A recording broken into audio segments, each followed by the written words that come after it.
देखकर रहमतों का सामान आ रहा है, हो मुबारक मोमिनो रमज़ान आ रहा है। तो रमज़ान की तैयारी पूरे उत्साह के साथ, जोश के साथ कीजिए, चूँकि अल्हम्दुलिल्लाह हम और आप सब रोज़ादार हैं, अल्लाह का शुक्र है। तो वो उत्साह, वो जोश, वो जज्बा नज़र आना चाहिए कि हक़ का पैगाम मिट नहीं सकता। स्टेज वालों को भी एहसास दिला दो कि आप लोग जिंदा भी हैं और सुनना भी जानते हैं कि हक़ का पैगाम मिट नहीं सकता, दीन का नाम मिट नहीं सकता, हक़ का पैगाम मिट नहीं सकता, दीन का नाम मिट नहीं सकता। सारी दुनिया हो एक तरफ फिर भी, सारी दुनिया हो एक तरफ फिर भी मेरा कुरान मिट नहीं। माशाअल्लाह, ये लड़का हमारे सिकंदरपुर में रहता है माशा। अरे संभल के ज़्यादा नज़र आ रहे हैं, तभी तो संभल के सुन रहे हैं माशाअल्लाह। और यहाँ मुरादाबाद और जहाँ जहाँ से भी हैं, कुछ बरेली से भी मुझे नज़र आ रहे हैं। हमारे कुछ अभी भाई मिले जो बहेड़ी से थे। और ये तो दिल्ली है भैया, राजधानी है, यहाँ तो हर जगह का पीस मिलेगा आपको माशाअल्लाह। ये तो राजधानी, अल्लाह के करम से। मचल के बोलो ज़रा ज़ोर से सुभान अल्लाह। दुनिया की कोई ताकत कुरान को मिटाना तो दूर की बात है। वो है मुर्तद वसीम रज़वी वहाँ का, लखनऊ का। उसने जब 26 आयात के ख़िलाफ़ यहाँ अपने दिल्ली के सुप्रीम कोर्ट में उसने रिट दाखिल की थी, सुप्रीम कोर्ट ने भी जुर्माना लगा दिया। सुप्रीम कोर्ट भी जानता है कि है कौले मोहम्मद कौले खुदा, फरमान न बदला जाएगा, बदलेगा ज़माना लाख मगर कुरान न बदला जाएगा। और मैंने उस वक़्त भी प्रेस क्लब, ये अपने यहाँ प्रेस क्लब में, इसमें अपने दिल्ली में मैंने कहा था मीडिया के सामने, अबे 26 आयतों की बात करता गधे, कुरान का तो एक नुक्ता भी नहीं बदला जा सकता, कोई नहीं बदल सकता कुरान को। इसका मुहाफिज वो है जो हम सबका खालिक है। उसने वादा किया है कुरान में, इन्ना नहनु नज़्ज़लना ज़िक्र व इन्ना लहू लहाफ़िज़ून। हमने कुरान नाजिल किया और बेशक हम ही इसकी हिफाजत करेंगे। और कैसी हिफाजत की मेरे खुदा ने, कैसी हिफाजत। अरे तुम्हें ताज्जुब होगा यार, बाज़ तालिबे इल्म तो इतने ज़हीन होते हैं कि 1 साल में हाफिज़ कुरान बन जाते हैं हज़रत। मीडियम जहन के जो होते हैं उनको 3-4 साल लगते हैं हम जैसों को, मगर बाज़ इतना ज़हीन होता है 1 साल में। और अभी मैं पढ़ रहा था इमाम मोहम्मद के बारे में। ये अपने 4 इमाम है ना, इमाम आज़म, बोलिए इमाम, याद रखो, इमाम शाफ़ई, इमाम अहमद इब्न हम्बल, इमाम मालिक, ये 4 बड़े इमाम हैं। और भी बहुत सारे अइम्मा हैं, मगर फ़िक़्ह में ये 4 बड़े इमाम हैं जिनके मुक़ल्लिदीन दुनिया भर में फैले हुए हैं। तो इमाम आज़म के एक शागिर्द जिनका नाम है इमाम मोहम्मद, वो पढ़ने आया आपके पास। पढ़ने जब आए, कहने लगे एक दिन, इमाम आज़म बेटा तुम्हें हाफिज़ होना चाहिए था, हाफिज़ होते तो सोने पे सुहागा। कहने लगे हज़रत अब हाफिज़ होकर ही आऊँगा, छुट्टी लेके जा रहा हूँ, अब हाफिज़ होकर ही आऊँगा। वो तो 1 हफ्ते के बाद ही आ गए। ज़रा झूम के बोलो, झूम के। ये जो खड़े हैं इनसे भी कहता हूँ ज़रा झूम के बोले, कितने बाद? आफ्टर 1 वीक, सिर्फ 1 हफ्ते के बाद। इमाम आज़म ने कहा बेटा तुम तो कह रहे थे हाफिज़ा करके आऊँगा, कहा अल्हम्दुलिल्लाह आपकी दुआओं से हाफिज़ कुरान बन के आ रहा हूँ। तशरीफ़ फरमा माशाअल्लाह हमारे अल्लामा सैयद हारून साहब क़िबला ताला उम्र वज़ीद मजदू, उलमाए किराम का नूरानी काफ़िला जलवा बार है। तो अरे मैंने भी पढ़ा, ताज्जुब में पढ़ गया, 1 हफ्ते में हाफिज़ कुरान बन गए, 1 हफ्ते में। दुनिया मिटा देगी कुरान पाक को, बोलो। ये तो हमारी और तुम्हारी कमी है यार, वरना कुरान। अच्छा तुम 4 दिन निकलते हो साल में, सब के सब लोग नमाज़ पढ़ने। वैसे तो रोज़ाना खैर जो नमाजी वो तो पढ़ते ही हैं। शब बारात, अलविदा, ईद, बकरा ईद, 4 दिन हो गए ना। अरे अलविदा, शब बारात 2, ईद बकरा ईद 4, 2 और 4 दिन सब निकलते हो। फिर शासन भी कितना सहयोग करता, इज़्ज़त देता आपको। शासन की तरफ से भी आपको मुकम्मल तरीके से सुविधाएं दी जाती हैं। सिर्फ 4 दिन सब ने नमाज़ पढ़ी, अल्लाह ने कितनी इज़्ज़त दी तुम्हें, बोलो दी कि नहीं दी, ऊँचा बोलो। तो नमाज खाली 4 दिन ही फ़र्ज़ है? नहीं, हर दिन 5 मरतबा फ़र्ज़ है। जैसे तुमने आज इस कितना एहतमाम किया, सब के सब लोगों ने मसाजिद को भर दिया, लबालब कर दिया। इमाम का भी दिल बाग बाग है, मुक्तदियों का भी दिल बाग बाग है। हर दिल ये चाहता है मालिक हर शबे बारात हो जाए तो मज़ा ना आ जाए।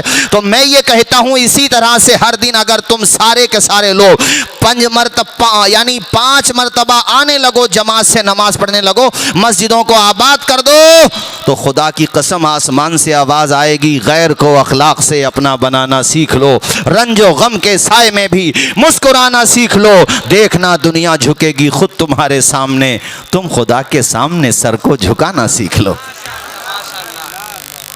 मगर सब पढ़ें तो नमाज, सारे लोग नमाज की पाबंदी करो भाइयों। तो मैं इन बच्चों के बारे में पहले बताऊं, चूँकि मैंने आये करीमा भी यही पढ़ी है। अल्लाह कहता है कुरान में, आलिम और गैर आलिम ये बराबर नहीं होते। चूँकि इल्म है उजाला और जहालत है अंधेरा, तो इल्म तो उजाले वाला और अंधेरे वाला बराबर कैसे हो सकता है? इसलिए इल्म की तरफ तवज्जो दो, पढ़ाओ लिखाओ। पहले के लोग बेटों तो बेटे, बेटियों को भी इतना पढ़ाते थे। इमाम अलाउद्दीन समरकंदी एक बड़ा नाम है मुहद्दिसीन में, फ़ुक़हा में, उनकी किताब थी तुहफ़तुल फ़ुक़हा। जब बड़े बड़े फ़ुक़हा को, बड़े बड़े उलमा को ज़बानी याद नहीं होती थी, मगर उन्होंने अपने घर का माहौल ऐसा बनाया था कि उनकी बेटी का नाम था फ़ातिमा, उनकी बेटी को वो किताब ज़बानी याद थी। ज़रा झूम के बोलो सुबहान अल्लाह। ज़बानी, और अल्लाह ताला के करम से उनकी बेटी ने इल्म में इतना बड़ा मकाम हासिल किया था कि उस वक़्त के समरकंद के जो बादशाह थे और आसपास के जो सलातीन थे, उन्होंने निकाह का पैगाम भेजा था। हालांकि वो बहुत ज़्यादा मालदार भी नहीं थे, बस इल्म की वजह से आपने पैगाम ठुकरा दिया। कहा मेरी बेटी आलिमा है, फ़कीहा है, और इतनी बड़ी फ़कीहा थी उनकी बेटी फ़ातिमा कि जब ये कोई फतवा देते थे, किसी सवाल का जवाब देते थे, तो अपनी बेटी से भी राब्ता किया करते थे और पूछते थे बेटी ये सवाल सही है, ये जवाब सही है कि नहीं। और दस्तखत जब नीचे फतवे के नीचे होते थे तो जहां बाप का दस्तखत होता था वहां बेटी का भी दस्तखत हुआ करता था। सुभान। ऐसा माहौल क्या हम लोग नहीं बना सकते अपने बेटियों और बेटों को पढ़ा करके? इल्म जिंदा रहेगा तो अल्हम्दुलिल्लाह हमारे घरों में माहौल जिंदा रहेगा, दीनी माहौल। इल्म जिंदा रखो मेरे साथियों। तो बादशाह ने पैगाम दिया, आपने ठुकरा दिया ये कह करके कि आपके सर पे जो ये ताजे हशम रखा है, हम फ़कीरों ने इसे ज़ेरे कदम रखा है। ठुकरा दिया पैगाम। आपके एक शागिर्द थे, इमाम कासानी नाम है उनका, उन्होंने भी पैगाम दिया। कहने लगे बेटे तुम्हारा पैगाम मैं मंजूर कर लूँगा, मगर तुमने मेरी लिखी हुई किताब कितनी समझी है पहले ये मुझे समझा दो। कहा मेरी किताब की तशरीह करो, इसकी शरह लिखो, फिर मैं गौर करूँगा तुम्हारे रिश्ते के बारे में। तो उन्होंने अपने उस्ताद की किताब तुहफ़तुल फ़ुक़हा की शरह लिखी, जिसका नाम है बदाइउस सनाए, जो फ़ुक़हा के नज़दीक बड़ी बुलंद पाया किताब है। अल्लामा शामी, फ़तावे शामी, यानी जिनके लिखे हुए फ़तावा को फ़तावे शामी कहा जाता है, वो कहते हैं बदाइउस सनाए का जवाब नहीं मिलता फ़ुक़हा की किताबों में, फ़िक़ह की किताबों में। उन्होंने जब वो शरह लिखी, उस्ताद को पसंद आई तो रिश्ता भी कर दिया। सुभान अल्लाह। ये इल्म की कदर मैं तुम्हें बता रहा हूँ साथियों। अपने बच्चों के हाथों में कलम दो।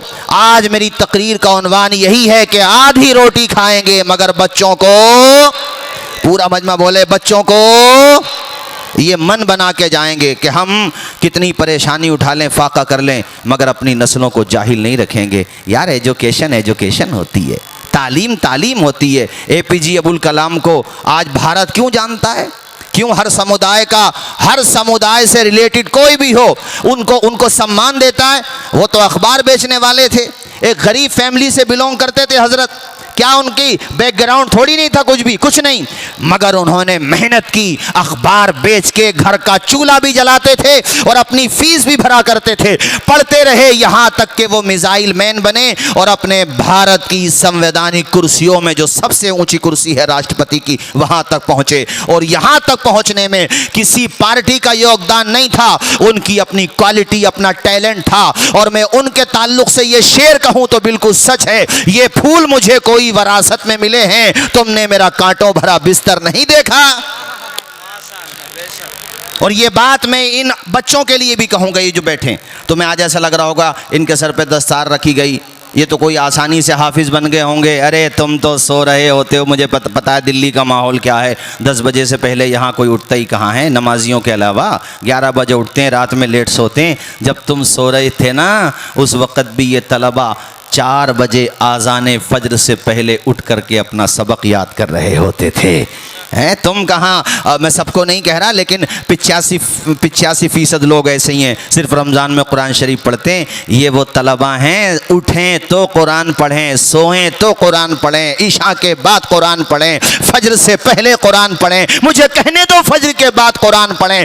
तुम तो नाश्ता करके काम काज के लिए चले जाते हो। बहुत सारे लोग मोबाइल पे गेम खेलते रहते हैं, मूवीज़ देखते रहते हैं, लेकिन ये वो तलबा हैं नमाज फजर से पहले बेदार हो गए। पानी गर्म है तो बहुत अच्छा, गीजर लगा हुआ है बहुत अच्छा, वरना जिस जमाने में हम पढ़ते थे ठंडे पानी से वुजू किया जाता था।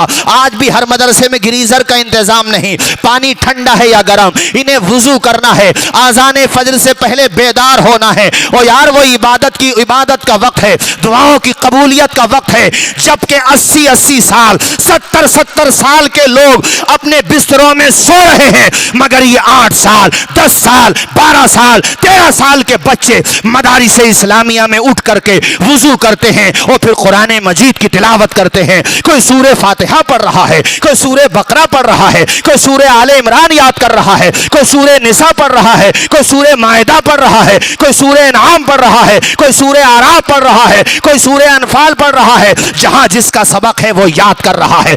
तुमने उस वक्त नाश्ता भी नहीं किया, उससे पहले पहले ये बच्चे अपना सबक सुना करके फारिग हो चुके हैं। कितनी मेहनत करता है हाफिज कुरान। आज हुफ्फाज को कुछ नजराना मिल जाए, कुछ लोगों के पेटों में दर्द होता है।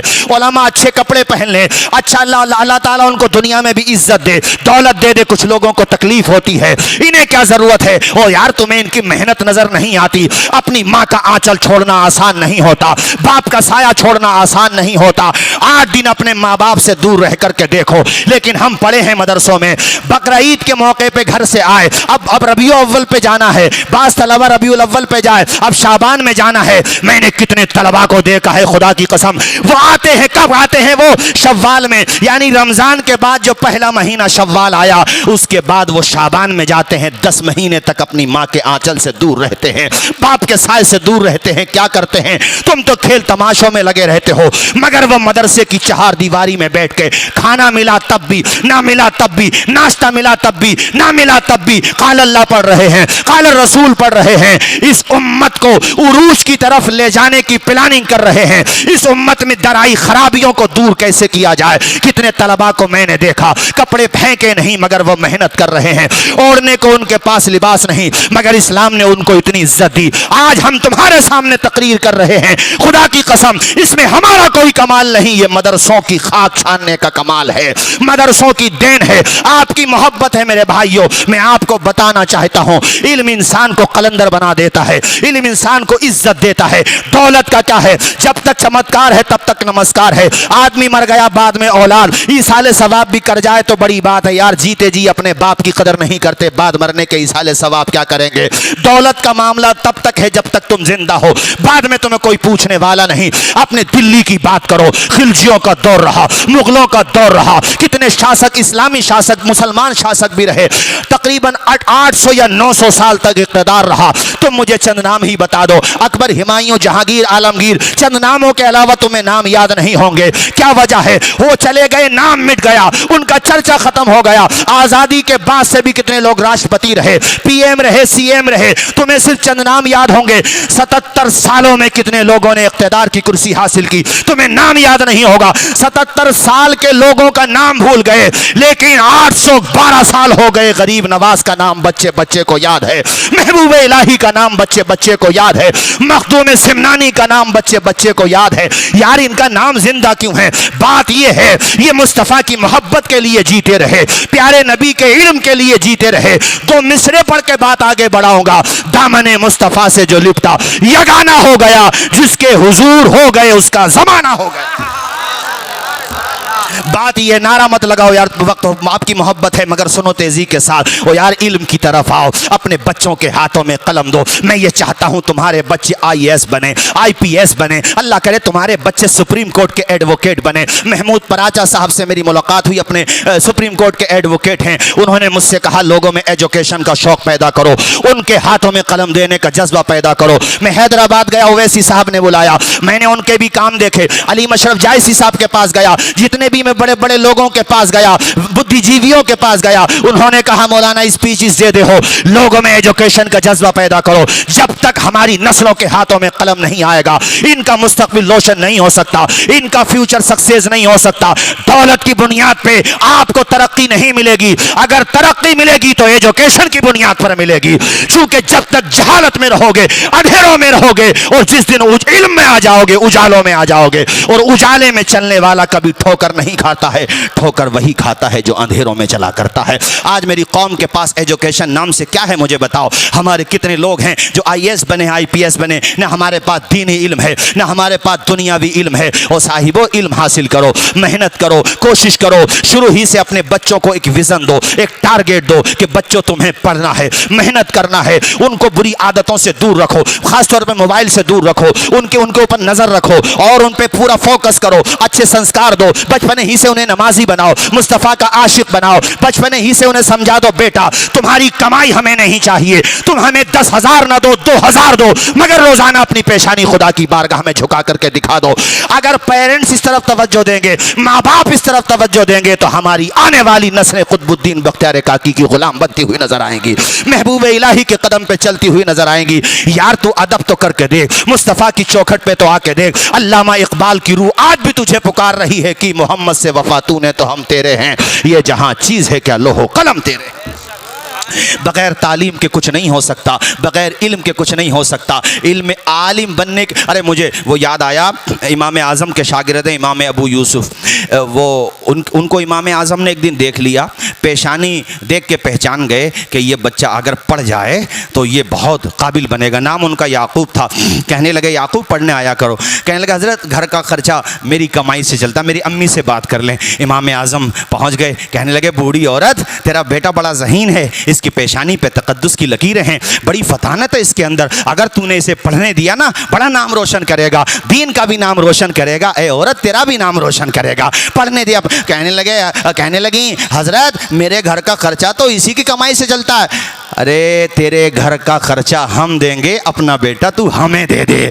ओ यार उस्ताद का मर्तबा भी, उस्ताद का ये अब ऐलान बाद में हो जाएंगे जिनके जो लोग तन वो दे रहे हैं।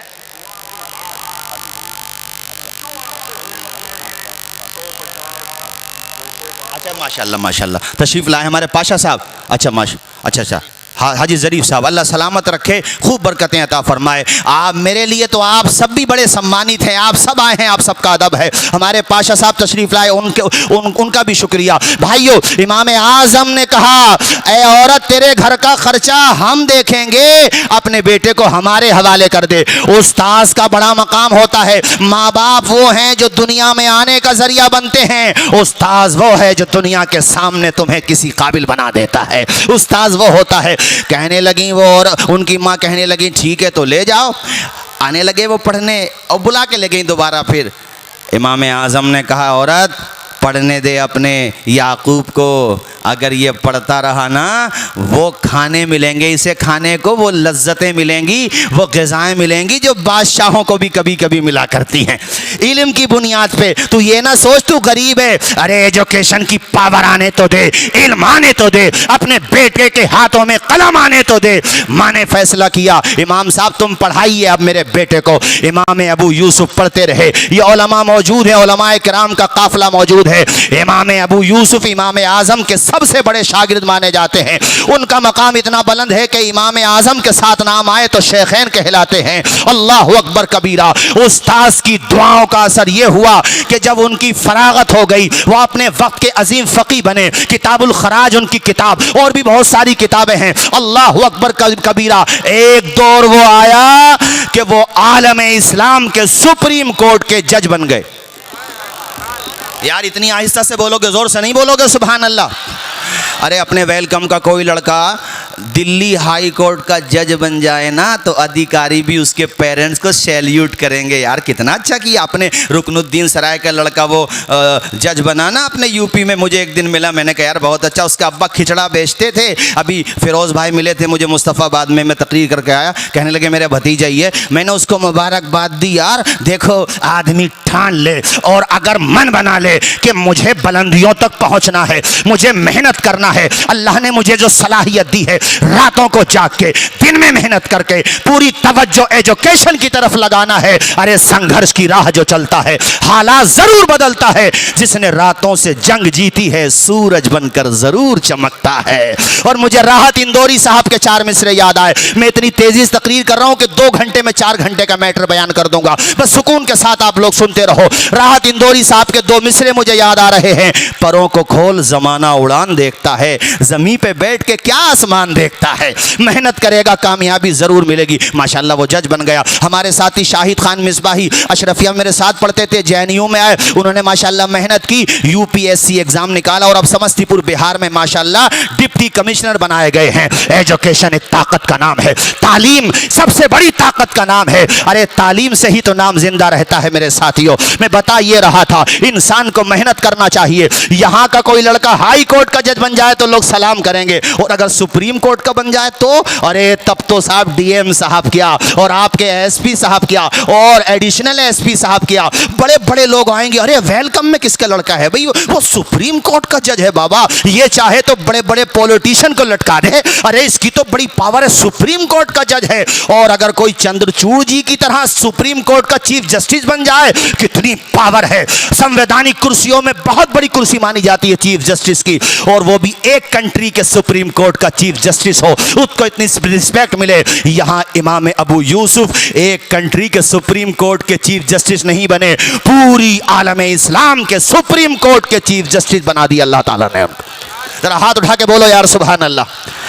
किसने पहुंचाया इस कुर्सी तक, बोलो इल्म ने। आवाज आए किसने पहुंचाया, ऊंचा बोलो यार किसने पहुंचाया। और उस्ताद की दुआ ने। हज़रत मौलाना मोहम्मद अली साहब मेरे साथी हैं, अशरफिया मेरे साथ पढ़ते थे, बड़े काबिल आलिम दीन है माशाल्लाह। अच्छा वैसे नूरुन नबी मस्जिद वाले हों या मदरसे वाले, इंतखाब बड़ा अच्छा किया है माशाल्लाह। कारी शाह आलम का भी जवाब नहीं है और कारी मोहसिन का भी जवाब नहीं है माशाल्लाह।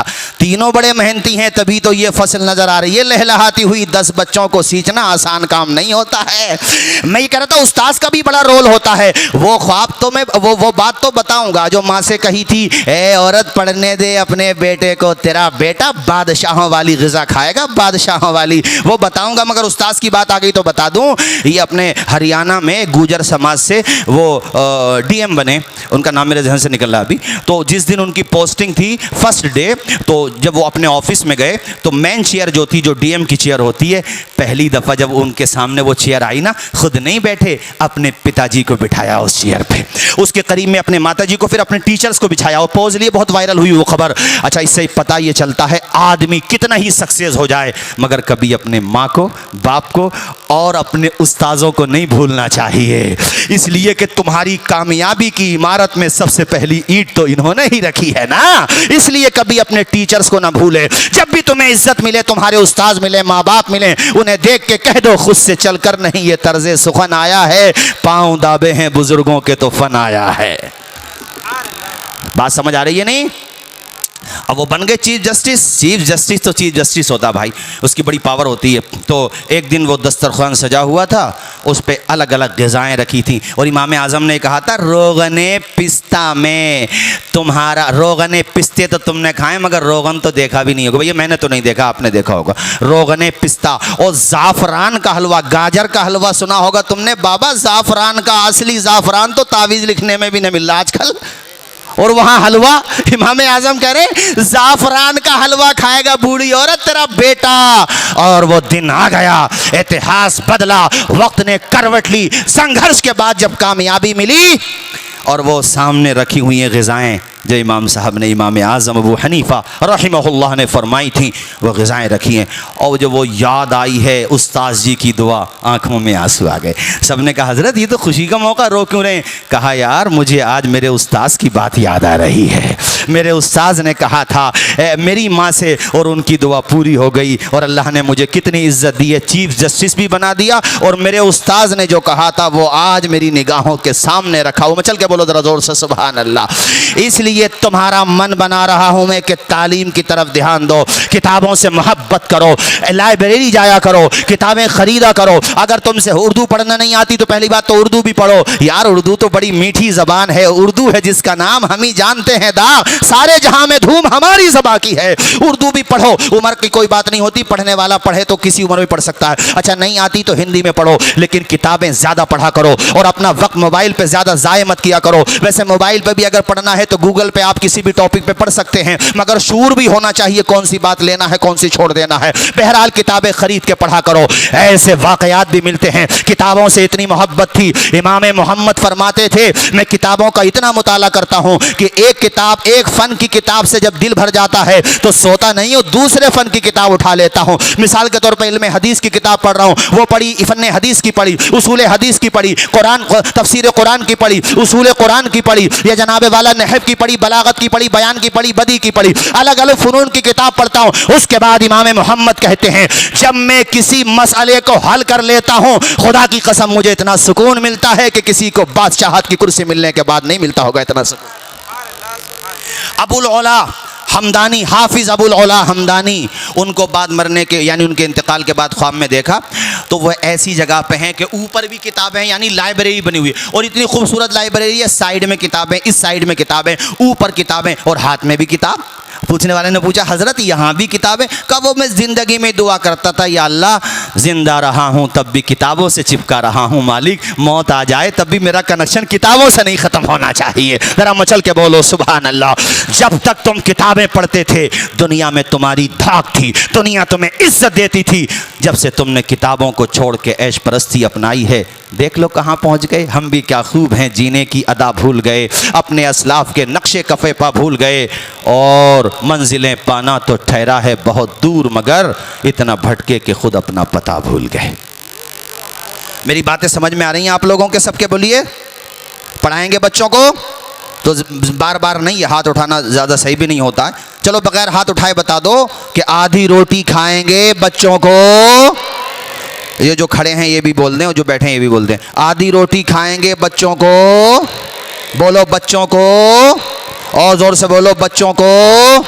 APJ अबुल कलाम के कई सेंटेंस इतने ज़बरदस्त हैं। उन्होंने कहा कि सूरज की तरह अगर जलना चाहते हो, नहीं सूरज की तरह अगर चमकना चाहते हो तो सूरज की तरह जलना भी सीखो। जब सूरज की तरह जलोगे तो सूरज की तरह चमकोगे। एक जगह कहते हैं कि ख्वाब वो नहीं है जो इंसान सोते हुए देखता है, ख्वाब तो वो है जो इंसान को सोने ही नहीं देता है। सूरज की तरह चमकने का ख्वाब है तो फिर जलना भी सीख। सूरज की तरह, सूरज जैसा बनना है तो सूरज जैसा जलना होगा। नदियों सा आदर पाना है तो पर्वत छोड़ निकलना होगा। हम आदम के बेटे हैं, क्यों सोचें रास्ता सरल होगा। कुछ ज़्यादा वक्त लगेगा पर संघर्ष ज़रूर सफल होगा। हर एक संकट का हल होगा, वो आज नहीं तो कल होगा। और कुछ किए बिना ही जय जयकार नहीं होती, मेहनत करने वालों की कभी हार। जोर से बोलो कभी हार।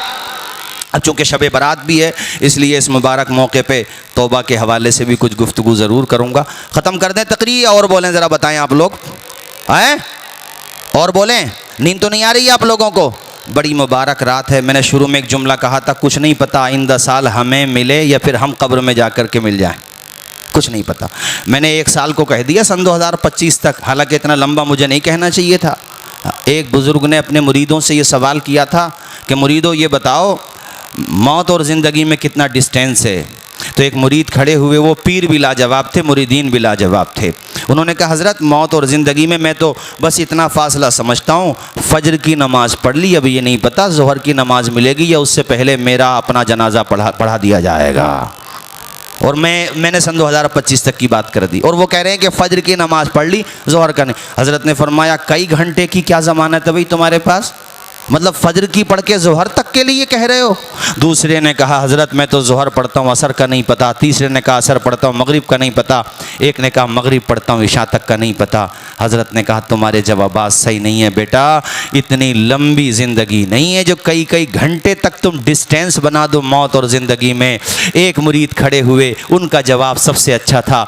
उन्होंने कहा हज़रत मैं तो मौत और ज़िंदगी में सिर्फ इतना फ़ासला समझता हूँ, नमाज की नीयत बांध ली, अब ये नहीं पता सलाम फेरने का मौका मिलेगा या, पूरा मजमा बोले, या नहीं मिलेगा। हज़रत ने कहा तुम्हारा जवाब सबसे अच्छा, मगर वो नहीं है जो मैं सुनना चाह रहा था। सबकी ज़बानें खामोश हो गईं। सब ने कहा हज़रत फिर आप ही बताइए मौत और ज़िंदगी में कितना डिस्टेंस है, मौत और ज़िंदगी में कितना फ़ासला है। हज़रत ने फरमाया बेटा मौत और ज़िंदगी में सिर्फ इतना फ़ासला है, एक तरफ को सलाम फेरा, अब ये नहीं पता दूसरी तरफ सलाम फेरने का मौका मिलेगा कि नहीं मिलेगा। इतने करीब है तुमसे मौत, हम सबसे मौत। कितने लोग हैं रात में हमसे बातें करते हुए सोए थे, सुबह को कॉल आई, अटैक आया, वो जाने वाला चला गया। कितने लोग थे जो एक हफ्ता पहले तुम्हारे साथ मुस्कुरा रहे थे मगर आज हमारे दरमियान नहीं रहे। इसलिए साहिबो आज बड़ा अच्छा मौका है तौबा करके यहाँ से जाना। शैतान बहकाता है बुढ़ापे में तौबा कर लेंगे। इमाम गज़ाली से भी ये सवाल हुआ था कि हज़रत बुढ़ापे में भी तो तौबा कबूल हो जाती है। आपने फरमाया शैतान के वसवसे में ना आओ, बुढ़ापा यकीनी नहीं होता, मौत यकीनी होती है। क्या पता तुम्हें बुढ़ापे से पहले ही मौत आ जाए तो क्या करोगे? और तुमने देखे होंगे जवानों के जनाजे, कितने जवानों के भेजे ज़मीन पे बिखरे हुए मिलते हैं मेरे साथियों। कुछ नहीं पता ज़िंदगी का, मौत आ जाती है जहां घर नहीं होता, बहुतों को तो कफन तक भी मयस्सर नहीं होता। ओ जवानों अगर शराब तुमने पी है तो आज बड़ा अच्छा मौका है तौबा करके जाओ, क्योंकि शराब की वबा भी मुसलमानों में बड़ी तेज़ी के साथ फैल रही है। बड़े अफसोस के साथ ये कहना पड़ता है, जो कौम मुस्तफ़ा की मोहब्बत का जाम पीने आई थी आज वो शराब पी के नालियों में पड़ी हुई है, गंदगियों में पड़ी हुई है। अरे बहनें जवान हैं, शादी कौन करेगा अगर तुम अपनी आदतें बिगाड़ लोगे? तो अपने बूढ़े माँ बाप का सहारा किसको बनाओगे अगर तुम अपनी आदतें बिगाड़ लोगे? कोई शराब में चला गया, कोई जुए में चला गया, कैसी कैसी आदतें पड़ गई। ऐसे जुआरी भी बहुत पैदा हो रहे हैं। हदीस में हमारे नबी फरमाते हैं कि तुम जिन चीजों से जुआ खेलते हो ऐसा है गोया कि तुम्हारे हाथ खिंजीर के खून से रंगे हुए हैं। और शराब जैसा गुनाह, आज मौका है तौबा करके जाना। अल्लाह पाक फरमाता है मुझे मेरी इज्जत की कसम, जो जितनी शराब पिएगा उसे उतनी ही मिकदार में जहन्नम की शराब पे और जहन्नम की पीप पिलाऊंगा, जहन्नम की पीप। तौबा तौबा, कितना बड़ा गुनाह है। उम्मुल खबाइस, सारे गुनाहों की जड़ का नाम शराब है। और मुझे बड़े अफसोस के साथ कहना पड़ता है कि मुस्लिम समाज में शराब पनप रही है। और पहले तो वो शराब से नशा करते थे, अब तो वो जक्शन का नशा, टेबलेट का नशा, पता नहीं कैसा कैसा नशा। हमारे नबी ने फरमाया क़यामत के करीब लोग शराब को नाम बदल के पिएंगे, यानी नाम चेंज कर देंगे। जैसे भाई क्या पीते हो? हम शराब थोड़ी पीते हैं हजरत, हम तो बियर पीते हैं। वो नादान जिससे अक्ल गायब हो जाए और तेरा दिमाग काम करना बंद कर दे, नशा हो जाए, वो शराब ही के हुक्म में तो है। हुजूर ने बड़ी सख्त वईद इरशाद फरमाई, कहते हैं ये लोग जमीन में धंसा दिए जाएंगे, एक दौर ऐसा आएगा इनके चेहरे मस्त कर दिए जाएंगे, बंदरों की शक्ल में तब्दील कर दिए जाएंगे। ऐसा दौर भी आने वाला है। शराब के जाम से दूर हो जाओ। और तुम्हारा कोई भाई अगर गलत सोसाइटी में जाकर के शराब पीने लगा, बिठा करके समझाओ, ये ना सोचा रहे बिगड़ गया, सही है, ये निमट गया, ये मत सोचो, वो तुम्हारा भाई है यार, उसको समझाओ, प्यार से मोहब्बत से समझाओ, उसे मस्जिदों में लेकर के आओ, अच्छी सोसाइटी में लेकर के आओ। ये अल्लामा ज़हबी ने किताबुल कबाइर में हिकायत लिखी है कि एक कफन चोर था। वो कफन चुराता था तो एक दिन वो एक कब्र पे पहुंचा, उसने कब्र खोदी, बरगे हटाए और जैसे उसने कफन खींचा, मैयत का चेहरा इतना भयानक था कि खिंजीर की शक्ल में हो चुका था। तौबा तौबा, खिंजीर की शक्ल में, माज़अल्लाह। और ये भागने लगा, देख के डर गया बहुत ज़्यादा और उसको अजाब भी हो रहा था। आवाज़ आती है गैब से, ये जाने वाले ये तो जान ले कि इसको ये अजाब क्यों हो रहा है। बताया गया कि ये शराब पीता था और बगैर तौबा किए मर गया, इसलिए अजाब हो रहा है। और बात मैं मुकम्मल करूं, अल्लाह ताला ने जहां ये फरमाया कि कोई शराब पीता है, जितनी पीता है उतनी पीप पिलाई जाएगी, वहां अल्लाह पाक फरमाता है अगर कोई तौबा कर लेगा तो मैं उसे हौज़े कौसर का जाम पिलाऊंगा। जरा मचल के बोलो सुभान अल्लाह। आज से अच्छा मौका कब मिलेगा तौबा करने का मेरे साथियों? तौबा कर लो, आज बड़ा अच्छा मौका है। नूर खजरा से दिल जगमगा लीजिए, अपना सीना मदीना बना लीजिए। जो भी देखे वो शैदा नबी का कहे, अपना किरदार ऐसा बना लीजिए। अच्छा, कितनी बुरी चीज़ है शराब। शराब पी के लोग नालियों में पड़े हुए हैं, बताओ। और नालियों में पड़े हुए, मुंह खुला हुआ, बताओ क्या कुछ नहीं जाता होगा उनके मुंह में। और वो नालियों में भी ऐसे, मतलब इस तरीके से क्या बोलूं, क्या लफ्ज़ बोलूं, वो ये समझते थे नैनीताल के झरने में नहा रहे हैं। मतलब उनको पता ही नहीं है, अकल ख़त्म हो गई। और कुरान ने तो शराब को नापाक कहा है, और नाली का पानी भी नापाक है, गंदा। अब नापाक में क्यों तो जाएगा? उसे कितना सुकून मिल रहा है वहाँ पर, उसे यही नहीं पता। अरे कितनी जगह तो मैंने देखा डॉग जो होते हैं, डॉग, अरे मैं इंग्लिश का वर्ड ही बोल दूँ, थोड़ा ज़रा गैर मुनासिब है, चूँकि क्या पता कौन मीडिया वाला कहाँ चिपका दे इस लफ्ज़ को भी। बड़े समझदार हो यार, हैं, सोशल मीडिया पे नज़र रखते हो। इंशाअल्लाह अल्लाह ताला रिहाई अता फरमाएगा। ज़रा ज़ोर से बोलो आमीन। मालिक परवदिगार आज की इस मुबारक शब की बरकत से हमारे जो बेगुनाह पसे ज़िंदा हैं, मालिक उन सब की रिहाई के सामान अता फरमा दे। तो मैंने इसलिए डॉग का लफ्ज़ बोल दिया, चूँकि मेरी भी कई तकरीरें कहीं से कहाँ को काट देते हैं और कहाँ लगा देते हैं। यार इनको कुछ काम ही नहीं है इसके अलावा। भाई तुम्हारी रोज़ी रोटी भी हमारे नाम से चलती है, अल्लाह के बंदो। तो इसलिए मैंने कहा कि मैंने देखा कि वो शराबी लेटा हुआ है और डॉग जो है वहाँ आकर के वो पेशाब कर रहा, और पेशाब भी सीधा वो कर भी वहाँ रहा है जहाँ सीधा उसके मुँह में जा रहा है। तौबा तौबा पढ़िए तो अस्तगफिरुल्लाह रब्बिल। ऐसी बुरी आदत छोड़ दो यार, इस आदत को। इसको क्या, इसके लिए इंग्लिश में क्या लफ्ज़ बोलते हैं यार, वो नशेड़िए जो होते हैं, ये बीमारी जक्शन वाला, और वो बिल्कुल खाली ब्लड सब सूख गया। और देखो भाई, गुटखा खाना ये हराम के दर्जे में तो नहीं आएगा, चूँकि वो तो शराब का मसला दूसरा है, इसका दूसरा है, मगर सेहत के लिए बहुत हानिकारक है। इसलिए देखो मैं कहता हूँ गुटखा उटका भी मत खाओ। ये गुटखा खाने से ना मुंह का साइज़ कम हो जाता है। हाँ, और उस पे गुटखे के पैकेट पे लिखा हुआ होता है इसको अपनी जिम्मेदारी पे खाएं, ये खाना सेहत के लिए हानिकारक है। तो मैं गवर्नमेंट से भी कहता हूँ कि भैया आप परमिशन क्यों दे रहे हो यार, ये क्या बात हो गई, हानिकारक भी है, परमिशन भी दे रहे हो। मत दो परमिशन गुटखे की भी, चूँकि इससे सेहतें ख़राब हो रही हैं, कितने लोगों को कैंसर हो गया। बचो यार, ये सब तंबाकू चीज़, ये सब चीज़ें हमें तो सही लगती नहीं, हम तो सीधी सीधी बात बता रहे हैं। क्यों खा रहे हो? इससे सेहत और ख़राब हो रही है। अगर खाना ही है तो फिर कम से कम ताकतवर चीज़ें खाओ जिससे तुम्हारी सेहत बने। ऐसी चीज़ें क्यों खा रहे हो? और वो आदत लग जाती है फिर छुट्टी थोड़ी है, फिर छुट्टी नहीं है आसानी से। इसलिए मैंने मशवरा दिया है कि भैया गुटखा उटका भी छोड़ो और अपने सीधे सच्चे मुसलमान बन के रहो। हमारे गैर मुस्लिम भाई भी तुम्हारा किरदार देखें तो कहें यार ऐसी बात नहीं है जैसी गोदी मीडिया में बताई जाती है। वेलकम के नबी के ग़ुलाम ऐसे हैं तो करबला के इमाम कैसे होंगे। सच्चे अच्छे कारोबार करो तो बिल्कुल शुद्ध सच बोल करके, झूठ मत बोलो, बेईमानी मत करो, और मतलब धोखेबाजी ना करो। अल्लाह ने जो नसीब में लिखा है मरोगे नहीं जब तक मिल नहीं जाएगा, और जो नहीं लिखा है कितनी एड़ियाँ रगड़ो ना नहीं मिलेगा। जो है वो मिलेगा, जो नहीं है वो नहीं मिलेगा। अब तुम्हारी मर्जी, हलाल करके कमा लो या हराम करके कमा लो। बिजनेस करो, तिजारत करो। मेरी तकरीरों में तुमने सुना होगा मैं तालीम पे और बिजनेस पे बहुत जोर देता हूँ। बिजनेस भी करो, ये ठल्लर मत घूमो। यहाँ आके चलो अच्छा है हमारे संभल के लोग भी यहाँ पर आ गए, अपने काम से लग गए, वरना विलेजेस में तो लठियाँ चलाते हैं ज़्यादातर।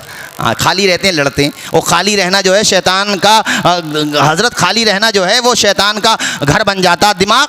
तो यहाँ काम से लग गए, अच्छी बात है, मगर घर पे जाओ तो वहाँ डीजों के आगे रीछों की तरह मत नाचो। वहाँ पैसे मिल गए तो अपने माँ बाप की सेवा करो, खिदमत करो, हैं, अच्छे कामों में खर्च करो। तो भाइयों मैं ये बता रहा था, ऐसा बहुत हुआ है कि बुरे लोग अच्छे बन गए हैं। हज़रत बिशर हाफ़ी, तुमने नाम सुना होगा, ये अब्दुल्ला इब्न मुबारक के दौर के, इमाम अहमद इब्न हम्बल के दौर के हैं।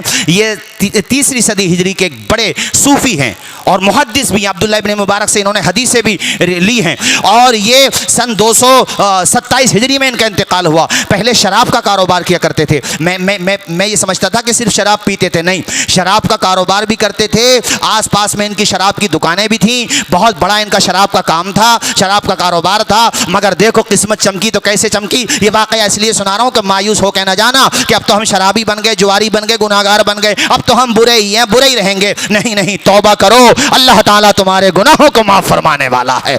बिशर हाफी के बारे में बता दिया कैसे थे। एक दिन शराब के नशे में धुत जा रहे थे अपने घर की तरफ, या कहीं जा रहे थे, रास्ते में एक कागज़ का टुकड़ा, उस ज़माने में हो सकता कागज़ नहीं चलते हों, मगर कागज़ से मुराद चमड़े का टुकड़ा या ऐसा टुकड़ा जिस पे कुछ लिखा जा सके, उस टुकड़े पे नज़र पड़ी, उस पे अल्लाह नज़र आया। थे शराबी मगर दिल में ईमान तो था। जरा झूम के बोलो, दिल में, ज़ोर से बोलो यार, दिल में तड़प गए, मेरे अल्लाह का नाम लिखा है। झुके, उठाया, करीब किया तो उस पर लिखा हुआ था बिस्मिल्लाहिर्रहमानिर्रहीम। मचल के मेरे साथ आप भी पढ़ लीजिए, बिस्मिल्लाहिर्रहमानिर्रहीम। हर जायज़ काम से पहले पढ़ा करो बिस्मिल्लाह, खाने से भी पहले हर जायज़ काम, जो भी जायज़ काम है बिस्मिल्लाह शरीफ पढ़ा करो, अल्लाह बरकत अता फरमाता है। उठाया, मुंह के करीब किया, मगर फिर दिल ने कहा नहीं बिशर, तू तो नापाक है, तेरे मुंह में तो शराब की बदबू है, छोड़। और फिर उसको पकड़ा, मुंह पे नहीं लगाया, घर पे गए, नहाए, गुस्ल किया, अपने कपड़ों पे इत्र लगाया। उसके बाद जब पाक साफ हो गए तो उस टुकड़े को जिस पे अल्लाह का नाम लिखा था, बिस्मिल्लाह शरीफ लिखी थी, उसको भी उस पे गर्द गुबार लगाया था, साफ किया। उसके बाद फिर उस पे इत्र लगाया। इत्र लगाने के बाद अपने मकान में सबसे इज्जत की जो जगह थी वहाँ पे रख दिया। इसलिए मैं एक जुमला कहता हूँ यार, कोई शराबी भी है ना, गुनाहगार है, तो ठीक है उसके गुनाह से नफ़रत करो, मगर उससे नफ़रत ना करो, उसे समझाओ, क्या पता उसके नसीब में तौबा की दौलत लिखी हुई हो।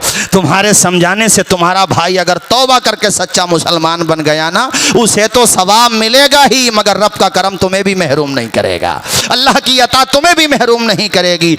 और बाज़ लोगों को मैंने देखा, बेचारा पहले कोई गुनाहगार था, वो अच्छा हो गया, ताना देते लोग, हाँ देखा तुझे भी, हाँ था कैसा, अरे तो था, है तो नहीं, ताना क्यों दे रहा भाई तू उसे? अल्लाह ने उसको माफ कर दिया, तू कौन है भाई? अल्लाह से डर, उसको मुबारकबाद दे, यार बड़ा अच्छा हुआ, पहले शराब की भट्टी पे रहता था, वहां जाता था मैं खाने में, अब आ गया है मुस्तफ़ा के दीवानों में। जरा मुस्कुरा के बोल दो सुभान अल्लाह। बात समझ आई आपको? हजरत बिशर हाफी ने उसको रखा, रात का टाइम हुआ, सो गए। अब दो रिवायतें मिलती हैं कि तौबा कैसे की। एक तो ये मिली मुझे कि आप सो गए तो रात में ख्वाब में बशारत हुई और कहा है बिशर, तूने हमारे नाम को इज़्ज़त दी है, हम तुझे जन्नत देंगे, तूने हमारे नाम को इज़्ज़त दी, हम तुझे तौबा की तौफीक देंगे। एक ये रिवायत मिलती है कि उसी इलाके के एक बहुत बड़े वली कामिल थे, उन्हें ख्वाब में बशारत होती है कि जाओ बिशर के पास जाओ, उन्हें दावत तौबा दो, उन्हें हमारा पैगाम सुनाओ। अब उनकी जब आँख खुली तो अरे वो बिशर, अब वो सोच रहे हैं वो तो एक नंबर का शराबी फासिक फाजिर आदमी है, मुझसे ही गलत फहमी हो रही है, शराब, ये जो मैंने ख्वाब देखा ना ये किसी और के बारे में। दूसरे दिन सोए, फिर यही ख्वाब देखा, मुस्कुरा के बोलो सुभान अल्लाह। तीसरे दिन सोए, फिर यही ख्वाब देखा। अब यकीन हो गया भाई ये वही बिशर हैं, ये अल्लाह बेहतर जाने अल्लाह ने उन्हें ये रुतबा क्यों अता फरमाया है।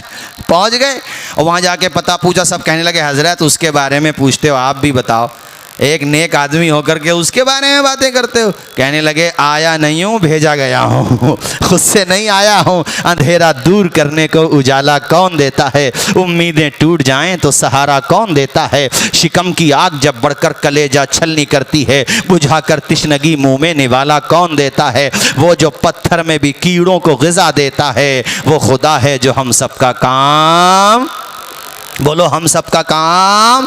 मेरे साथ झूम के पढ़ेंगे आप लोग। सूखी टहनी को साज देता है, पत्थरों को भी नाज देता है। सूखी टहनी को साज देता है, पत्थरों को भी नाज देता है। उसकी कुदरत के सब करिश्मे हैं, उसकी कुदरत के सब करिश्मे में जिसको चाहे नवाज देता है।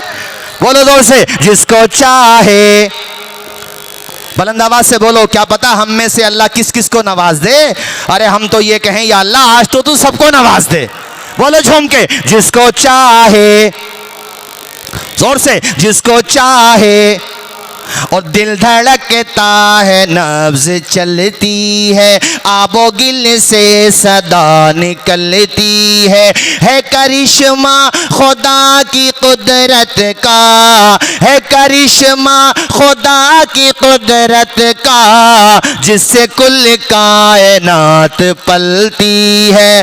अल्लाह अल्लाह, वो कितनी इज्जतें नवाजता, देखो तौबा कबूल करने वाली ज़ात मेरे खुदा की। वो अल्लाह के वली कहते हैं चलो मुझे लेके तो चलो। सबने कहा मियाँ वो यहाँ कहाँ मिलेगा, उसका तो पता वही है, मैं खाने में पड़ा होगा, मैं पी के वो शराब के नशे में पड़ा होगा। कहा मुझे पता तो बताओ। पता पूछते पूछते शराब खाने पे पहुंच गए। दरवाज़ा अंदर से लॉक था या खुला हुआ था, बहरहाल इन्होंने कहा बिशर बिशर, कई दफ़ा आवाज़ दी, अंदर तक पहुंची या किसी ने जाकर के बताया बिशर देख दरवाजे पे तुझे कौन पूछ रहा है, तेरा इंतजार कौन कर रहा है। अरे प्यासे कुएं के पास जाते हैं, आज कुआं प्यासे के पास आया है, बाहर जाके तो देख। अल्लाह अल्लाह, हजरत बिशर जब बाहर गए, वली कामिल के चेहरे को देखा तो थर थर कांपने लगे, डरने लगे। अल्लाह के वली ने कहा बिशर अल्लाह ताला ने तुझे पैगाम दिया है और अल्लाह ताला ने तुझसे तौबा के लिए कहा है, तौबा कर ले।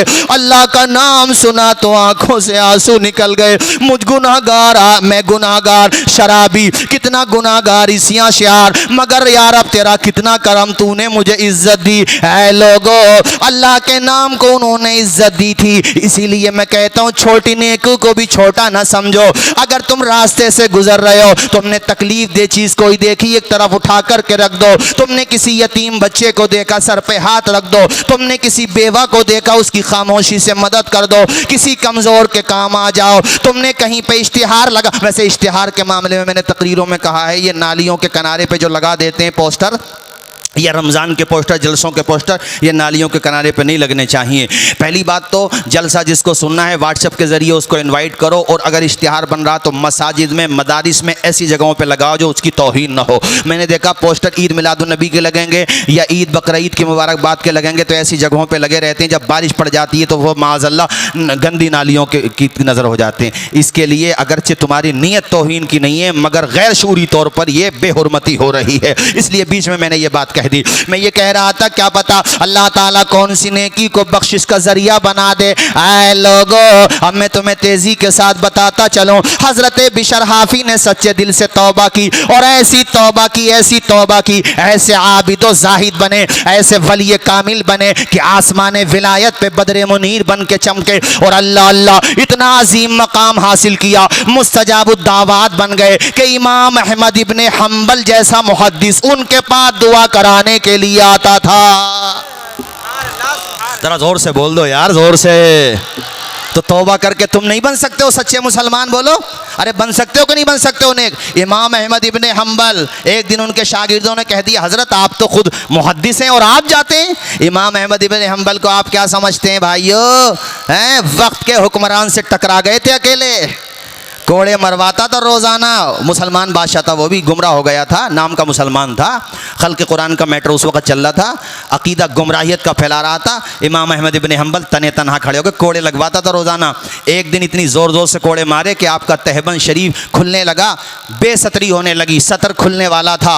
अल्लाह की बारगाह में रो के कहा, मालिक तेरे कुरान की हिफाजत के लिए ही तो खड़ा हूँ, या अल्लाह तू मेरी इज़्ज़त की हिफाजत फरमा। गैब से एक हाथ जाहिर हुआ और हज़रत इमाम इब्ने हम्बल, इमाम अहमद इब्ने हम्बल की पर्दापोशी मेरे रब ने फरमा दी। इमाम अहमद इब्ने हम्बल के दिल से निकल गए जुमले। कहा, है जालिम हुक्मरान, तू मुझे कोड़े लगवा के जुल्म करके ये समझता है कि मैं हक से फिर जाऊंगा? हुसैन का गुलाम हूं, गर्दन कटवा दूंगा मगर हक का दामन नहीं छोड़ूंगा। इमाम अहमद इब्ने हम्बल वो है मेरे साथियों, आपकी ज़बान से ये जुमला निकला था, देख मरेगा तू भी और मौत मुझे भी आनी है, जनाजा तेरा भी उठेगा और जनाजा मेरा भी उठेगा। हक पर कौन है, इसका फैसला तेरा और मेरा जनाजा करेगा। और तारीख गवाह है, इमाम अहमद इब्ने हम्बल का जब इंतकाल हुआ था ना भाइयों, उस ज़माने में जबकि व्हाट्सएप, नेट, अखबार कुछ भी नहीं था, उस ज़माने में आपके जनाजे में 5 लाख मुसलमानों ने शिरकत की थी मेरे साथियों। उस ज़माने में, बल्कि और भी ज़्यादा, गैर मुस्लिमों में भी इतना असर पड़ा था कि कितने गैर मुस्लिम आपका जनाजा देख करके इस्लाम कबूल करके मुसलमान हो गए थे। उसका नाम इमाम अहमद इब्ने हम्बल है। यार तुम्हें मेरे साथियों किस तरह से इस्लाम को फैलाया है हमारे बुजुर्गों ने। मुजद्दिद अल-फ़सानी जिनका मज़ार यहाँ सरहन शरीफ में है, अकबर ने उसमें ग्वालियर के किले में बंद करा दिया था इनको। अकबर ने नहीं, उसने जहांगीर ने बंद कराया था, मतलब इन्हीं के अकबर ने या जहांगीर ने, अकबर ने बंद कराया था, फिर जहांगीर के दौर में आज़ाद हुए थे। डरे नहीं थे, वो अपना सजदा कराता था। इस्लाम में अल्लाह के अलावा किसी को सजदा जायज़ नहीं है मेरे भाइयों, सुन लो तवज्जो के साथ, ये बात ध्यान से सुनो। अल्लाह के अलावा सजदा किसी के लिए जायज़, वो सजदा कराता था। और जब दरबार में बुलाया ना, आपने साफ मना कर दिया कि सजदा होगा तो सिर्फ अल्लाह को होगा। अब वो शेर सुना दूं, इजाज़त हो तो सुना दूं? बोले नींद तो नहीं आ रही है आप लोगों को? अच्छा माशाल्लाह, जो जैसे खड़े हैं वैसे ही खड़े हैं यार, इसका मतलब आप लोग मोहब्बत से सुन रहे हैं। वो मुझे अशार भी याद आ गए। सामान तिजारत मेरा ईमान नहीं है, दिल पे लगे तो आप भी मेरे साथ पढ़ो। सामान तिजारत मेरा ईमान नहीं है, हर दर पे झुके सर ये मेरी शान है। और हमने तो समंदर में भी रस, अरे माशाल्लाह हमारे रागिब भाई वगैरह, अल्लाह सबको शादो आबाद रखे। हमने तो समंदर में भी रस्ते हैं निकाले, समंदर में नहीं निकाले रस्ते? वो शेर नहीं सुना तुमने? दश्तो दश्त हैं दरिया भी न छोड़े, हमने बहरे जुल्मात में दौड़ा दिए, और टल न सकते थे अगर जंग में अड़ जाते थे, पाँव शेरों के भी मैदान से उखड़ जाते थे। हमने तो समंदर में भी रस्ते हैं निकाले, यूं हमको मिटाना कोई आसान नहीं है। हर लफ्ज़ को सीने में बसा लो तो बने बात, ताक़ों में सजाने को ये कुरआन नहीं है। माशाल्लाह हमारे वहाँ रफ़ी शान साहब, हमारे कारी शान मोहम्मद साहब, तमामी हजरात ग्वालियर के किले में रहे। और जब जहांगीर का दौर आया ना, एक ज़माने तक कैद रहे, और जब हुजूर ने ख्वाब में आकर के तंबी की, अरे मेरे दीन की खिदमत करने वाले अहमद सरहंदी को छोड़, तो कैसे नहीं छोड़ता। परवाना भेजा ना, तो मुजद्दिद अल-फ़सानी ने कहा तन्हा नहीं निकलूँगा, जितने कैदी हैं सब निकलेंगे। ज़रा ज़ोर से बोलो, क्या कहा? सब। और वो जब ख़तायात कहें, अच्छा माशाल्लाह मामू साहब बैठो हमारे, माशाल्लाह अल्लाह शादो आबाद रखे, कहने लगे कि अरे भाई सब कैसे नहीं, बड़े बड़े क्रिमिनल वांटेड तो सब ग्वालियर के किले में ही बंद हैं, और तुम सबको कैसे निकाल दें? आपने फरमाया वो तेरी और तेरे बाप की जेल थी जिसमें गुनाहगार बंद थे, अब ये फारूक अहमद सरहंदी की जेल है, यहाँ सब तौबा करके सच्चे मुसलमान बन चुके हैं। अब पढ़ दो वो शेर के निगाहे वली में वो तासीर देखी, बदलती हज़ारों की आवाज़ आए, बदलती हज़ारों की। हाँ, तो अब वो इमाम अहमद इब्ने हम्बल जो मैंने तुम्हें थोड़ा सा तारुफ कराया, बिशर हाफ़ी के पास जाते थे दुआ कराने। अब समझ लो कितना अल्लाह ने रुतबा अता फरमाया बिशर हाफ़ी को। मारूफ करखी के हवाले से अल्लामा मोहम्मद अली साहब, अल्लामा जौज़ी ने किताब लिखी अरबी में, तो उसमें बड़ी शानदार किताब है। इब्ने जौज़ी का नाम मैंने इसलिए लिया कि सुबह को कोई तबसरा ना करे कि यार मौलाना क्या बयान कर रहे थे, क्योंकि मैं जो भी बोल रहा हूँ पूरे सबूत के साथ। अल्लामा इब्ने जौज़ी का नाम ही इतना बड़ा है कि खुद समझ जाएंगे कि वो कितने बड़े नक्कात थे, और वो बयान कर रहे हैं मारूफ करखी और बिशर हाफ़ी के हालात। वो कहते हैं कई बुज़ुर्गों ने ख्वाब में देखा कि बिशर हाफ़ी जन्नत में बैठे हुए हैं, दस्तरखान रखा हुआ है, जन्नत की ग़िज़ाएँ हैं, एक फ़रिश्ता खिलाने की चीज़ें दे रहा है और एक फ़रिश्ता पिलाने की चीज़ें दे रहा है। ज़रा झूम के बोलो सुभान अल्लाह। एक फ़रिश्ता खिलाने पे लगा है और एक फ़रिश्ता पिलाने पे। या अल्लाह ये कौन है? आवाज़ आई है बिशर हाफ़ी है, जब से तौबा की भर के पेट खाने ही नहीं खाया इसने। अच्छा, हाफ़ी अरबी में कहते हैं नंगे पाँव रहने वाले को। आपने जब तौबा कर ली ना, फिर आप चप्पलें भी नहीं पहनते थे, जूते नहीं, नंगे पाँव चलते थे। उनका तकवा था, पहनना नाजायज़ नहीं है, मगर उनकी परहेज़गारी थी। उनसे पूछा हज़रत आप क्यों नहीं पहनते? कहने लगे कुरान ने कहा, अल्लाह पाक कुरान में फरमाता ना वल अर्ज़ा फ़रशनाहा, सही पढ़ी आयत मैंने, वल अर्ज़ा फ़रशनाहा। अल्लाह कहता हमने ज़मीन को बिछोना बनाया। कहते थे जिस ज़मीन को मेरे खुदा ने फ़र्श बनाया है, बिशर उस पर चप्पलें पहन के नहीं चलेगा। नंगे पाँव चलते थे। और बगदाद में जब तक रहे ना जिंदा बक़ैदे हयात, जानवरों ने रास्तों में गंदगी करना खत्म कर दी थी। लोग कहते हैं वलियों को से क्या होता है, अबे जानवर भी पहचानते वलियों को, बेवकूफो। वलियों से ये होता, गंदगी नहीं करते थे। एक दिन कोई साहब मिलने के लिए आ रहे थे, वो गंदगी थी रास्ते में, जानवरों ने लीद कर दी थी। उनकी आंखों से आंसू आ गए। जो उनके साथ में थे कहने लगे रो क्यों रहे हो? कहा हम जिससे मुलाकात को आए थे लगता है उनका विशाल हो गया है, इसलिए कि वो अगर जिंदा होते तो ये गंदगी रास्ते में नजर नहीं आती। और यार अल्लाह वालों की शान क्या है। हदीस कुदसी मतन सनदन जरहन तादीलन मुस्तनद हदीस है। अल्लाह फरमाता है कि जो नवाफिल की कसरत से मेरे करीब हो जाता है, फिर मैं आसमान पे ऐलान कर देता हूँ, जिब्रील मैं इस बंदे से मोहब्बत करता हूँ, तुम भी मोहब्बत करो। जाओ आसमानों पे ऐलान कर दो इससे मोहब्बत करो, ज़मीन पे भी ऐलान कर दो इससे मोहब्बत करो। अल्लाह कहता मेरी कुदरत उसका हाथ बन जाती है, आँखें, वो बैठा करीब होता है और देख दूर का लेता है।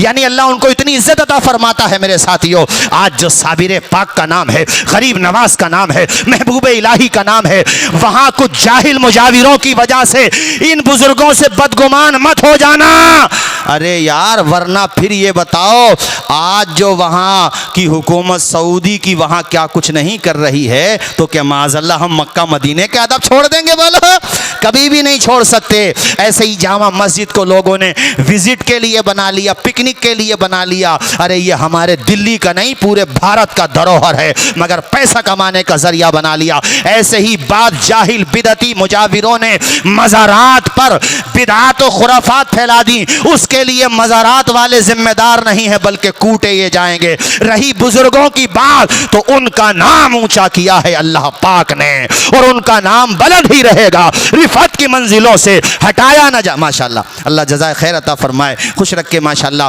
अरे यहाँ तो सभी मामू नाना हैं हमारे माशाल्लाह, और सब हमारे सब मुझे नज़र आ रहे हैं माशाल्लाह। अल्लाह सबको शादो आबाद रखे। यार तकरीर बहुत लंबी हो गई और अब टाइम भी बहुत ज़्यादा हो गया। अजीज़ उतना ही रखो कि दिल बहल जाए, अब इतना भी ना चाहो किसी का दम निकल जाए। चमन रहेगा फूल खिलेंगे, ज़िंदगी रही तो। और बोलें कब तक बोलें? फजर तक। अरे 5 बजे तक भैया सहरी भी होना है। अल्लाह खुश रखे। हमारे हज़रत मोहम्मद अली साहब को सलाम करूँगा, कारी शाह मोहम्मद साहब, हमारे कारी मोहसिन साहब, नूरुन नबी में आया करो तो मदरसे के तलबा को भी ज़रा देख लिया करो। किसी बच्चे को खामोशी में एक तरफ ले गए, बेटा पैसे वैसों की ज़रूरत तो नहीं है, अपना बाप समझो, मुझे अपना भाई समझो, किसी बात की ज़रूरत हो ना तो बता देना। तुम तन्हाइयों में इनके काम आ जाओ। पता ही किसके मेहमान हैं? रसूलुल्लाह के मेहमान हैं। मेरे आका मुस्कुराएंगे, उनकी निगाहें करम पड़ गई ना तो हमारे आला हजरत कहते हैं जिस तरफ उठ गई दम में दम आ गया, मुझे भरे समा। दुआएं ले लो इनकी। भाई आखिर में 10 मिनट में माँ बाप के बारे में ज़रूर बोलूँगा, चूँकि बाकी तो हज़रत मुफ्ती बिलाल साहब ने कह दिया था।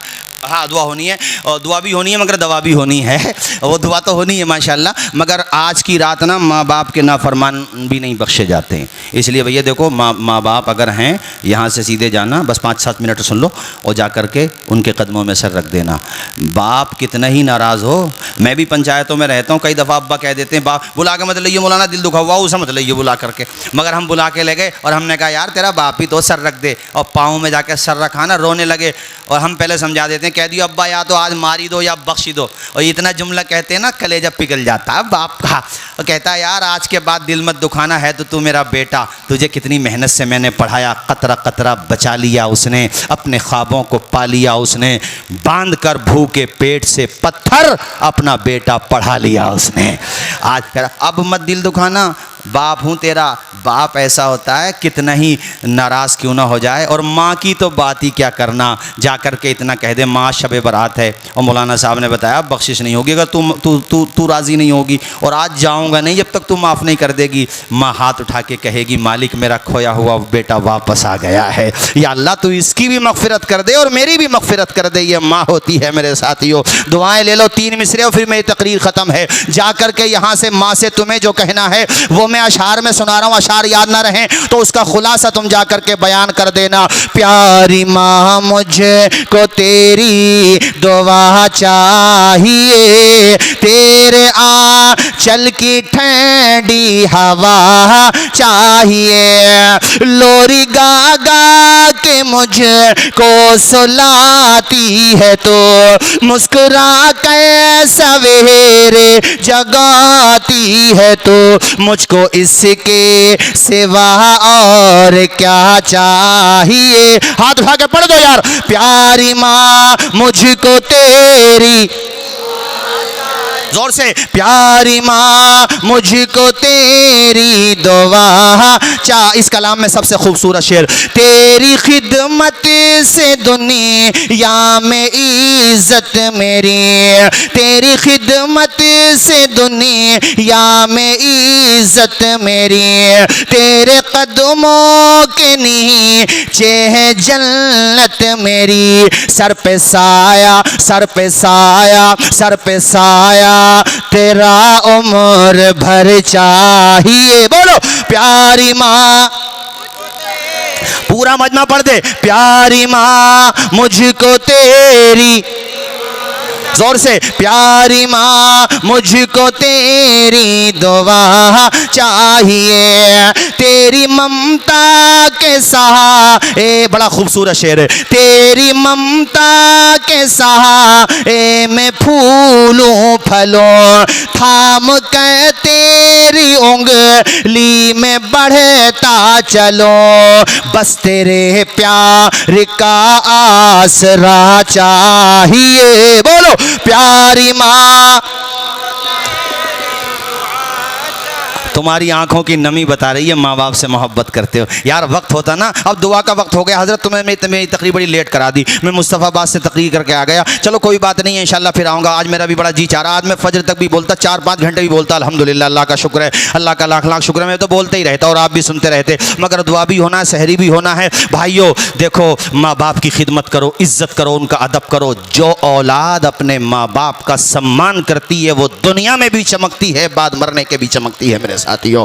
और मुझे मुनव्वर राना साहब के 4 मिसरे याद आ रहे हैं, ये तो ज़रूर सुनाऊंगा। मेरी तकरीरों में तुमने सुने होंगे यूट्यूब पे, जब भी मैं माँ बाप के बारे में बोलता हूँ तो ये अशार तो ज़रूर पढ़ता हूँ कि हमारे कुछ गुनाहों की सज़ा भी साथ चलती है, अब हम तन्हा नहीं चलते, दवा भी साथ चलती है। अभी ज़िंदा है माँ मेरी, मुझे कुछ भी नहीं होगा, अभी ज़िंदा है माँ मेरी, मुझे कुछ भी नहीं होगा। मैं घर से जब निकलता हूँ दुआ भी साथ चलती है। बहुत ऊंची इमारत, एक दफ़ा उन्होंने मुझे ट्रेन में यह अशार सुनाए कि बहुत ऊंची इमारत हर घड़ी खतरे में रहती है, बुलंदी देर तक किस शख्स के हिस्से में रहती है। ये ऐसा कर्ज है जिसको अदा मैं कर नहीं सकता, मैं जब तक घर न पहुंचूं माँ मेरी सजदे में रहती है। कहने लगे साहब सुबह को उठा करो, माँ का चेहरा देख के कह दिया करो, ए अंधेरे देख ले मुंह तेरा काला हो गया, माँ ने आंखें खोल दी घर में उजाला हो गया। ओ यार जब छोटे थे ना, 4 भाई, 5 भाई, 6 भाई, 10 भाई, तो सब कहते थे माँ मेरी है, माँ मेरी, अब्बा मेरे हैं। और जब बड़े हो गए तो माँ बाप को कोई नहीं अपना रहा है, जायदाद को सब अपना रहे हैं। मुनव्वर राना साहब के 2 मिसरे, तकरीर खत्म, ना दिल मेरा कर रहा है ना तुम्हारा, मगर चमन रहेगा, फूल खिलेंगे, जिंदगी रही तो भी रमजान में मिलेंगे इंशाल्लाह। मौलाना मोहम्मद अली साहब, अल्लाह शादो आबाद रखे। किसी को घर मिला हिस्से में या कोई दुकान आई, मैं घर में सबसे छोटा था, मेरे हिस्से में माँ आई। वमा अलैना इल्लल बलाग। अस्सलामु अलैकुम व रहमतुल्लाहि व बरकातुहू।